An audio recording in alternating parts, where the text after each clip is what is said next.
ऐसा डमरू बजाया भोलेनाथ ने, सारा कैलाश पर्वत मगन हो गया।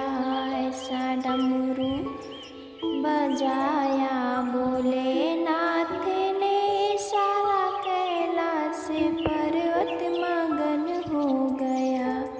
भक्तजनों, हर हर महादेव। ओम नमः शिवाय। ओम नमः शिवाय। श्री शिव महापुराण भाषा चतुर्थ कोटि रुद्र संहिता का तीसरा अध्याय अत्रि अनसुईया तपोवर्णन की कथा हम आगे सुनेंगे। सूत जी बोले, चित्रकूट पर ब्रह्मपुरी में ब्रह्मा जी ने मत गजेंद्र नामक लिंग स्थापित किया है और ये भी पूर्व दिशा में सब वरों को देने वाला है तथा कोटिश नामक लिंग भी वही है। फिर गोदावरी के पश्चिम दिशा में पशुपति नामक शिव जी का लिंग है और उसके दक्षिण दिशा में लोकोपकारी अनसुईया जी को सुखदायक अत्रीश्वर नामक शिवलिंग है, जिसके द्वारा साक्षात शिव जी ने अपने अंशों से स्वरूप धारण कर वर्षा के अभाव में सब मुनियों को जीवन दान दिया। ये सुन ऋषियों ने पूछा, हे महाभाग सूत जी, हे सुब्रत, परम दिव्य स्वरूप अत्रीश्वर शिव जी पर कैसे प्रकट हुए, ये यथार्थ कहिए। सूत जी बोले, हे श्रेष्ठ ऋषियों, आप लोगों ने यह बड़ा ही सुंदर प्रश्न किया है। मैं इस शुभ कथा को कहता हूँ जिसे निरंतर श्रवण करने से मनुष्य निश्चय ही पापों से मुक्त हो जाता है। दक्षिण दिशा में चित्रकूट के निकट तप की सिद्धि को देने वाला और सज्जनों का हितकारी कामद नामक जो बड़ा भारी वन है, वहीं पर ब्रह्मा जी के पुत्र ऋषि अत्रि ने अनसुईया जी के साथ कठिन तप किया था। जहाँ पहले कभी दुर्दैव से प्राणियों को दुखदायक 100 वर्ष तक विकट अनावृत्ति हुई, जिससे सब वृक्षों के पत्ते तथा फल सूख गए थे और नित्य कर्म के लिए भी कहीं पर जल दिखाई नहीं पड़ता था।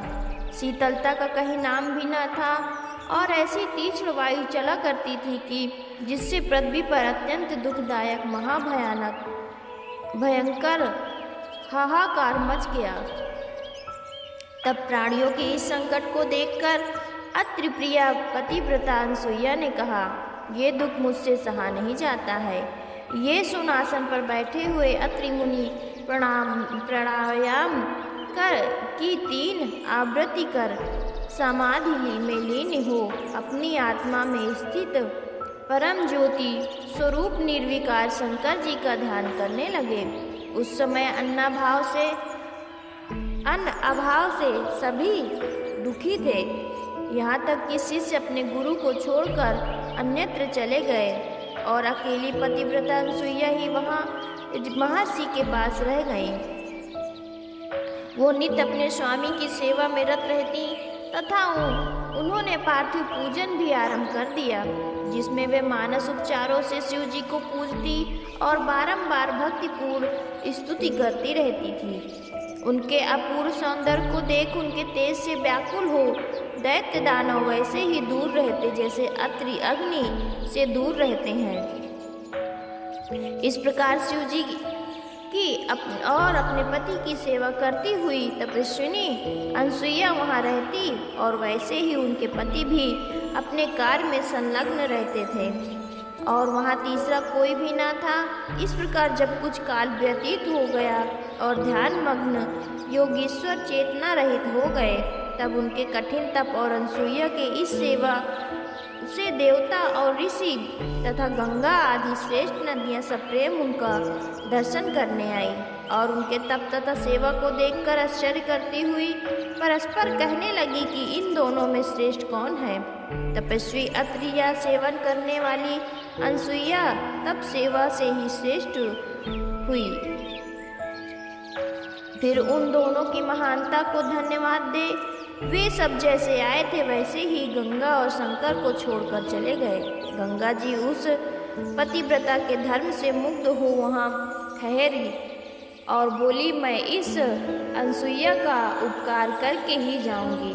और शिव जी भी अपने पूर्ण अंश से वहाँ स्थित हो गए। 54 वर्ष व्यतीत हो गए। मुनीश्वर अत्रि उसी प्रकार ध्यान मग्न रहे, परंतु अब तक भी दृष्टि न हुई। पश्चात अनसुईया के इस प्रकार निराहार सेवा और मुनि के ध्यान आश्रित रहने पर वहाँ जो आश्चर्य हुआ उसे सुनो। चतुर्थ कोटि रुद्र संहिता का 3रा अध्याय समाप्त। 4था अध्याय अत्रीश्वर महात्मा वर्णन की कथा हम आगे सुनेंगे। सूत जी बोले, इसके पश्चात जब ब्रह्मवेत्ता ऋषि श्रेष्ठ अत्रि समाधि से जागे तो उन्होंने अपनी प्रिया से कहा कि जल दो। पतिव्रता अनसुईया कमंडलू ले जल लेने चली। वे वन में जाकर विचारने लगी कि जल कहाँ से लाऊं। वे आश्चर्य से ही जल की खोज में चली। तब उन्हें इस प्रकार जल की खोज करते देखकर नदियों में श्रेष्ठ गंगा उनका पीछा किया और अनसुईया से कहा कि हे देवी, तुम अब कहाँ जा रही हो? मैं तुम पर प्रसन्न हूँ। हे सुभगे, तुम धन्य हो। मैं तुम्हारी आज्ञा पालन करूँगी। मैं गंगा हूँ जो तुम्हारे भजन से प्रसन्न हो तुम्हारे पास आई हूँ। तुम जो चाहती हो वही वर मांगो। ये सुन अनसुईया जी नमस्कार कर गंगा जी के आगे खड़ी हो गई और बोली, यदि आप मुझ पर प्रसन्न हैं तो मुझे जल दीजिए। गंगा जी ने कहा, अच्छा, एक गड्ढा खोदो। अनसुईया जी ने गहरा गड्ढा खोदा। गंगा जी उस गड्ढे में प्रविष्ट हो जल रूप हो गई। अनसुईया जी बड़े आश्चर्य से उसमें से जल लेने लगी। फिर दिव्य रूप गंगा से बोली, हे गंगे, यदि तुम मुझ पर प्रसन्न हो तो मुझ पर इतनी कृपा है कि तुम यहाँ तब तक इसी प्रकार स्थित रहो जब तक कि मेरे स्वामी यहाँ नहीं आते हैं। ये सुन गंगा जी ने कहा, अच्छा, तुम मुझे अत्रि को देना। ऐसा कह गंगा जी ने अपना जल नाश रहित किया और अनसुईया जी उस दिव्य जल को ले अपने स्वामी के पास आई। तब जल उन्हें देकर उनके आगे खड़ी हो गई। ऋषि ने आचमन कर दिव्य गंगा जल पान किया और सुख पाया। पश्चात ऋषि ने अनसुईया से कहा, आश्चर्य है, वर्षा अब तक नहीं हुई, फिर भी तुम यह दिव्य जल कहाँ से लाई? अनसुईया ने सोचा, यदि इस समय संबंध में कुछ भी कहती हूँ तो अतिशय होगा और निवेदन करूँ तो मेरा व्रत भंग होगा। अनसुईया जी ये विचार करती रहीं कि ऋषि बारंबार पूछने लगे।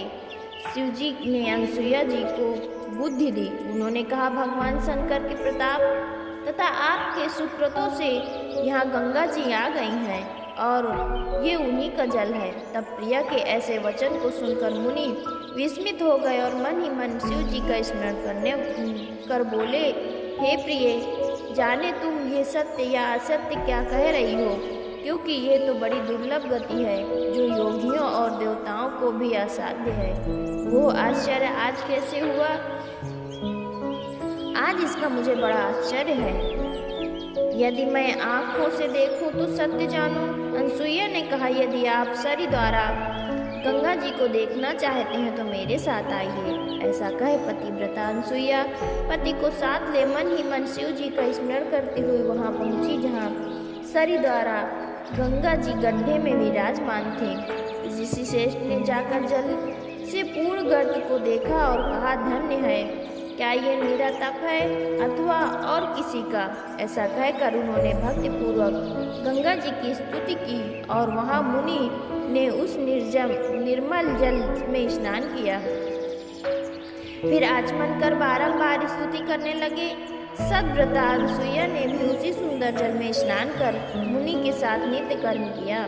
गंगा जी ने कहा कि अब मैं अपने स्थान को जाती हूँ। ये सुन साध्वी अनसुईया नदियों में श्रेष्ठ गंगा जी से बोली, हे देव ऋषि, यदि आप प्रसन्न हैं तो मुझ पर कृपालु हैं तो आप निश्चल होकर इस तपोवन में ही रहें। बड़ों की यही स्वभाव है कि किसी को अंगीकार करके पीछे नहीं छोड़ते। ऐसा कहकर हाथ जोड़कर बार बार स्तुति करने लगी। मुनीश्वर अत्रि ने भी कहा कि हे सरिद्वारे, आप यहाँ ही निवास करें और हे देवी, सानुकूल हो यहाँ हमें सनात करें। तब उनके इन रमणीय वचनों को सुनकर श्रेष्ठ नदी गंगा ने प्रसन्न हो अनसुईया से कहा, यदि तुम अपने स्वामी के शिव रूप पूजन रूप 1 वर्ष तक फल को मुझे दे दो तो देवताओं के उपकार के लिए मैं यहाँ स्थित रह सकती हूँ। मेरी तुष्टि ना हो तो दोनों से होती है, न तीर्थ स्थानों से, न यज्ञ से और न योगों से होती है। जैसे कि पतिव्रता से तुष्टि होती है, मेरा मन जैसा पतिव्रता को देखकर प्रसन्न होता है, वैसा अन्य उपायों से नहीं होता। ये मैं सत्य कहती हूँ, पतिव्रता को देखकर मेरा पाप नष्ट हो जाता है। पतिव्रता स्त्री पार्वती के समान है, इसलिए लोक कल्याण के लिए अपने स्वामी के 1 वर्ष के शिव पूजन को मुझे दो, तभी मैं स्थित रहूंगी। सूत जी कहते हैं, जब पतिव्रता अनसुईया ने इस प्रकार का वचन सुना तो उन्होंने गंगा जी के लिए 1 वर्ष का सब पुण्य दे दिया। बड़ों का ये स्वभाव है कि दूसरों का हित करें, जिसके सुवर्ण, चंदन और इक्षुरस उदाहरण है। तब अनसुईया की इस महानता को देख महादेव जी ने प्रसन्न हो पार्थिव लिंग से वहां प्रकट हो गए और शंकर जी ने कहा, हे सांध्वी, हे पतिव्रते, मैं तुम पर प्रसन्न हूँ, वर मांगो। तब पंचमुख शंकर जी को प्रत्यक्ष देख ऋषि दंपति भक्तिपूर्व वचनों से भगवान शिव की स्तुति और नमस्कार करते हुए बोले, हे देवेश, यदि आप प्रसन्न हैं तो जगन माता पार्वती सहित आप यही निवास कर संसार को सुख दीजिए। इस प्रकार गंगा और शंकर दोनों प्रसन्न हो वहीं स्थित हो गए और उनका वहीं अत्रीश्वर नाम पड़ा तथा गंगा जी अपनी माया से उस गर्त में स्थित हुई। तब से हाथ भर गड्ढे में अविनाशी जल मंदाकिनी नाम से प्रसिद्ध हुई। पश्चात वे ऋषि भी वहां आ गए, जो पहले अनावृष्टि से दुर्भिक्ष से अन्यत्र चले गए थे और आकर उन्होंने वहां अपनी पत्नियों सहित यव और व्रीहि लेकर होम किया। फिर तो उनके उस कर्म से संतुष्ट हो बादलों ने वृष्टि की और लोक में आनंद छा गया। ये अत्रीश्वर महात्मक सब सुखों और मनोरथों को देने वाला तथा भक्तिवर्धक है। चतुर्थ कोटि रुद्र संहिता का 4था अध्याय समाप्त। जनों, हर हर महादेव, हर हर महादेव।